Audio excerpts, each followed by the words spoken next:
Hello കൂട്ടുകാരെ, എല്ലാവർക്കും പുതിയൊരു വീഡിയോയിലേക്ക് സ്വാഗതം. അപ്പോൾ നമ്മളിന്ന് ബിരിയാണിയാണ് റെഡിയാക്കിയിട്ട് എടുക്കുന്നത് കേട്ടോ. അപ്പോൾ നാളെ എനിക്ക് ഞായറാഴ്ച ക്ലാസ് ഉള്ളതിനെ കൊണ്ട് ഇന്ന് മക്കൾക്ക് ബിരിയാണി ഉണ്ടാക്കി കൊടുക്കാമെന്ന് വിചാരിച്ചു കേട്ടോ.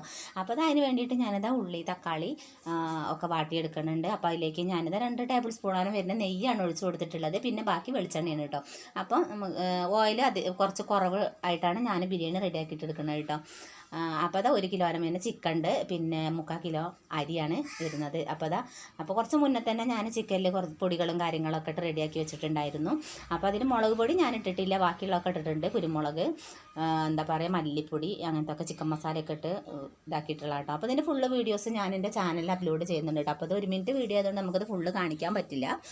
അപ്പോൾ അങ്ങനെ ഉള്ളിയും തക്കാളിയൊക്കെ നന്നായിട്ട് വാട്ടിയടിക്ക് ഇഞ്ചി വെളുത്തുള്ളി പേസ്റ്റൊക്കെ ഇട്ട് കൊടുത്തിട്ടുണ്ട്. അപ്പോൾ നന്നായിട്ട് വാടി വരട്ടെ. അപ്പോൾ നമുക്ക് ലോ ഫ്ലെയിമിലിട്ട് ആദ്യം ഹൈ ഫ്ലെയിമിലിട്ട് പിന്നെ ലോ ഫ്ലെയിമിലിട്ട് വേവിച്ച് കൊടുക്കുക, എന്നിട്ട് അടച്ച് വെക്കണം. പിന്നെ ഗായ്സ്